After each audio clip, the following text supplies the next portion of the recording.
Today we're going to be taking a look at a game I am very excited for coming out next year, Star Wars Unlimited.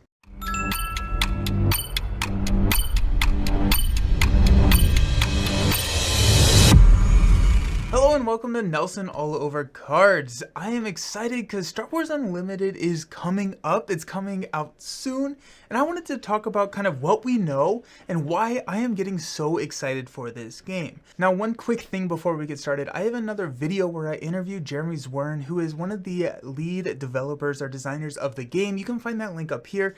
That's going to be a lot of the same kind of content, a little bit more in some of the aspects, but that's just another resource that I have already on the channel after I got to play the game at Gen Con. Without any further ado, we're just gonna jump in and kind of talk about the game, and I'm gonna talk about some of the things that make me really excited about this new TCG.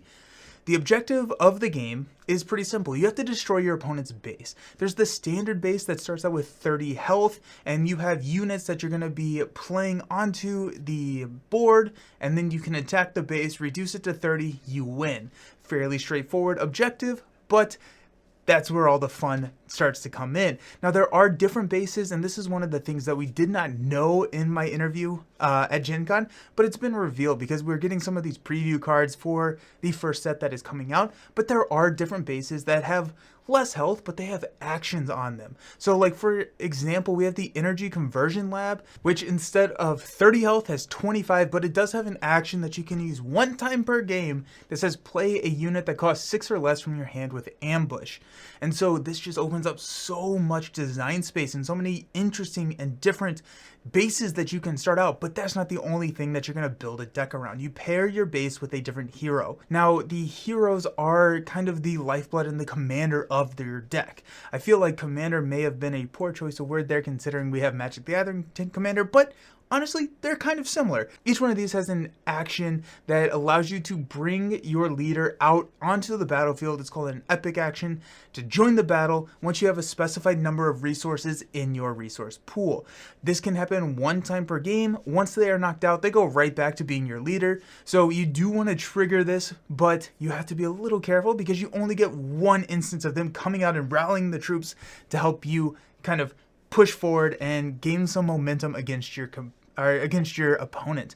This hero-based combo is going to form the direction that your deck takes because all of these cards have aspect icons. The base has 1, and then the hero has, or the leader has 2 aspect. This comes to one of my favorite parts about the game. You can include any card you want in your deck. There's no restriction whatsoever. However, if the card you want to play does not match one of these aspect icons on your base or your leader, then it costs 2 more resources to pay for each missing icon. So this allows for incredible flexibility when you're constructing your deck. And let's talk about how you pay for cards, because you pay 2 more. Is that a hindrance? Is that not?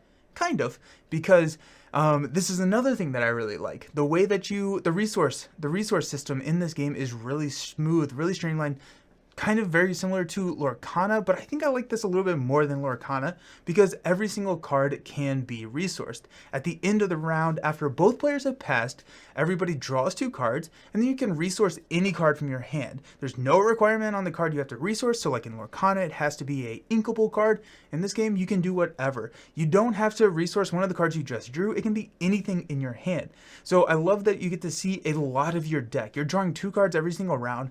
You can resource one that early in the game, it's a late card game, you're going to resource that, you don't need it, you need the resource more than you need this card that you may be able to play in a couple turns, but you can continue and maybe you get to draw your next copy of that card later in the game, or you don't even have to resource. If you feel like you have enough resources, you can draw 2 cards and then you get plus 2 cards. So you're getting to see a lot more of your deck, and one of the things I dislike about some of the TCGs that I've played before where you only get to draw 1 card, it feels like we're going to get to see a lot more of that deck in this game. Moving on to another thing I love about the game. This is more in the gameplay and less in the deck building, but there are 2 lanes. So you have your base and kind of the way that I've played it, the way that it's been set up. Your base is sitting in the middle.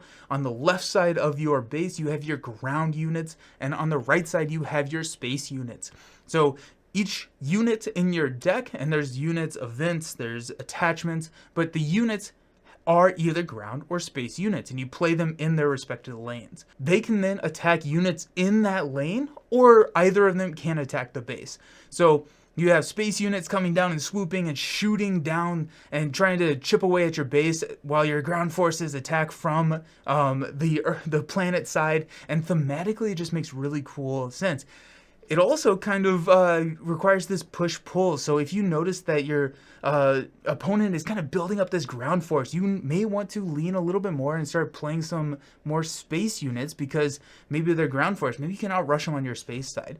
But this kind of brings me to another thing that I really like, and that's the snappy gameplay. Because in this game, you take an action, your opponent takes an action. Action, action, action, action. It's very quick, micro actions, which keeps people engaged, and it creates this timing effect. When do you want to take these actions? The actions you can do on your turn are attack. So you can have a unit attack either a unit that's on that same side or the base, play a card.